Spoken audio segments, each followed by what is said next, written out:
Hello everybody, welcome to speakvotomi. Thank you so much for joining me. Yes, I have changed the time. I decided let's do it in the morning. Thank you so much to everybody who responded to my poll, and that's why we have now moved to 9 o'clock. I am here to serve you. Okay, so I just want to take this time to say thank you to every single person who watched the I Cannot Be Broken series. It was absolutely amazing.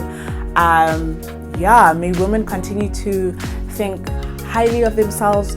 It is not something that we just do for Women's Month and then just forget about it. We still matter, we'll always matter, we'll never stop mattering. Even though things are still happening and we're still getting killed and a lot of the other gender is still quiet, but we are still worthy. There is nothing that nullifies our worthiness. That does not fluctuate, it doesn't change. We are forever worthy. And we have reached 10,000 views. Hello guys, hello, hey. I am so excited for this because I had decided that from the beginning when I decided I'm going to do YouTube that I'm going to celebrate every single big, small, middle victory. It's really humbling, and going forward I'm hoping that we grow together. And yeah, I'm so excited for the future and I cannot wait. Please do not forget to subscribe and turn on your notification bell and you will not miss a thing. Without further ado, speakvotomi, let's go. So today I want to chat to you about doing it afraid. I think with there's like a few months left of the year. We're like in the last third of the year basically now, and I think a lot of us fall into the trap of like when things are a bit better then we can start. I think maybe that's why so many of us decide, okay, in January that's where I'll decide on my resolutions, on my plans, on my goals and all of that stuff.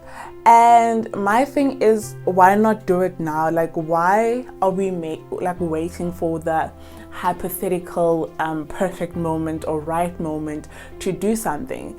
And in asking myself that, I thought, okay, maybe it's because you're scared. So I remember the time when we went to Durban with the family. I think this is mid 2018, and I woke up one morning and I was like, I've always really wanted to do bungee jumping, but in Durban there was the big swing at the Mosesmabhida, and I was like, okay, why not? Like, it would be a great start, and obviously from then on I can eventually go do bungee one day. So we woke up in the morning, I asked my sister to go with me. She was not keen on doing this at all. My little brother also wanted to go at the time, but he was underweight. You see guys, thick thighs save lives, just saying. But it felt good to like for my weight to be a good thing for once in my life, like. But anyway, that is not the topic for today. So eventually we got ready, and now you walk up these days, like you go up, those days were so many, and in that time there is so much time to contemplate what you're doing and to like talk yourself out of it, the top. So it's my sister and myself, and then it's these two other gentlemen. I think they were like from Hungary or something, and they came to South Africa. So the whole time they're like, yo, South Africa is so beautiful, you know.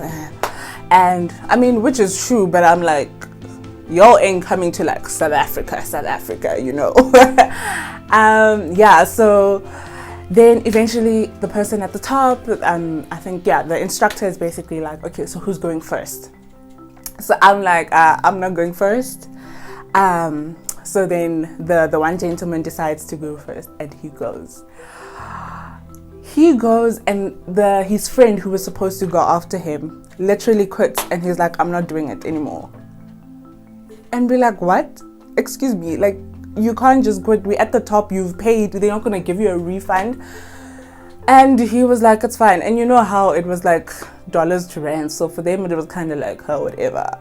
But for us, we're kind of like, if I go down there, Dad's literally gonna be like, girl, you just wasted my money and my whole day, like, you made me bring you here. So the whole time, okay, now I'm trying to talk myself into it. My sister is like, I'm not going next. Like, she's literally just standing there. Like, we agreed on what how we going, so you have to go first. So eventually I step out onto the podium. Okay, now she starts taking the whole, and she's taking a video. I was so scared. Actually, let me just play the video for you.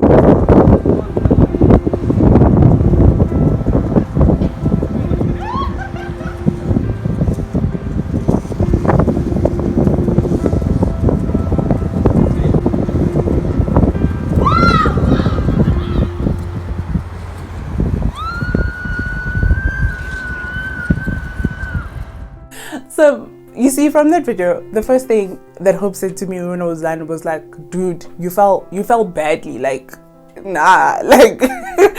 And you know what my thing was? I thought it was like similar to bungee in the sense that when I'm ready, I'll jump. But no, next thing I see, when they clipped on this thing, you know, when they clipped it on, it starts propelling me forward, and I'm like, no, I'm not ready to go. Like, when I'm ready, I'll go. As if I was gonna get less scared, like standing up there, or you know, whatever. But it brings me to the fact that we always like hypothetically think about like the moment where like things are right, like at the right time, you know, like I'll do this, I'll do that. And truth is, sometimes there is no like right time. Like, it's not gonna come where the moment is like perfect and whatever. We should get to a place where we allow a missed opportunity to scare us more than not trying or not doing something, or not being busy and trying to actually reach our goals and our dreams. And in terms of like, you know, planning, because everybody like likes to plan things at the beginning of the year and stuff like that, and I'm saying that it doesn't have to be at the beginning of the year. It can just be now, you know. I think a lot of us are waiting, maybe even to say that when Corona is fully done, then I'll do this, I'll do that. And truth is, we don't know when that's gonna be, or what fully done actually looks like. We don't know what the new normal looks like. I definitely believe that we'll be able to go back to interacting, like hugging and seeing people and being around. But truth is, a lot of things are gonna change after this, so we don't know like if the right moment will come. So literally all we know is that today, this is what it's like, this is what I have, and this is what I can do. So I think we should start living our lives in a sense that we are more afraid of the opportunities that we miss, rather than, you know, being afraid to fail. And another thing that I think doing it afraid actually means, it's that, you know, you just need to get to a place where you understand, like I've been saying, like you gotta get to a place to understand that, you know what, the time will never be right. Like, I can make goals now, set plans now, you know, start things now, versus I could do it in January. I don't think there will be much of a difference, you know. We need to get it out of our head, and I'm not talking about, you know, God ordained time where God makes things happen and He decides for them to go a certain way. That's not what I'm talking about.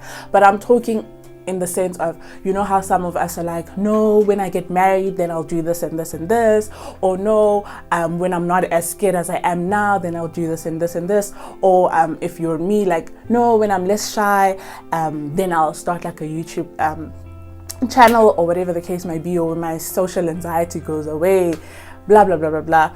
That's the right time that I'm referring to. That we need to get it into our head that sometimes it's just not gonna come. Like, we're just gonna have to take all of those things and to be like, you know what, if I fail, I fail. If I die, I die, you know, type of vibes.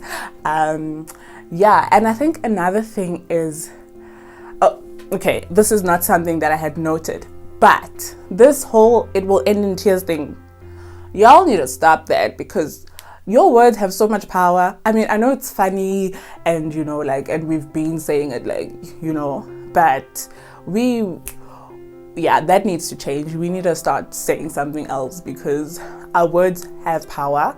And I think that's why I named the channel Speakvotomi, because I understood how much, you know, words have power and speaking out has power. So what you put in the atmosphere, baby girl or baby boy, what we put in the atmosphere, it's you know, it's there and it's manifesting, and it's gonna happen. So if you say it's gonna end in tears, I'm gonna leave it that there. But anyway, I think doing it afraid for me, it's not acting as though you are not scared or you're this brave person, you know, fear doesn't come to you, whatever the case may be. I think it's more about understanding that, you know what, I will be scared. The fear will come. I will feel as though I need another moment, or I should do it tomorrow, or I will feel the need, you know, to just procrastinate, like as people do. But I think it's more about knowing that, you know what, the fear is here, I'm feeling anxious, I'm asking every single what if, like, what if this happens, what if that happens? And those questions are valid because you are scared. But at the end of the day, I decide I'm going to do it anyway.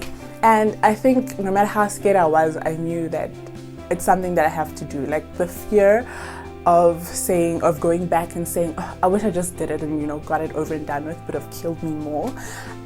So I think that's how we need to be, to say, you know what, I'm scared, but at the end of the day, I'm going to do it.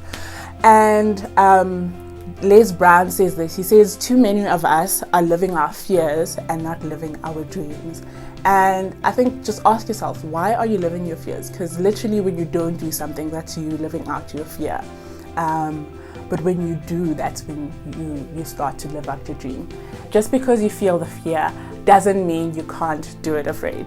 So that is my prayer over you for the rest of the remaining months of the year, to say that whatever it is that you're trying to start, whatever it is that you've been contemplating, whatever it is that you've been dreaming about, may you just have the courage to do it afraid, to not wait for the right time, and to understand that every opportunity is yours to seize.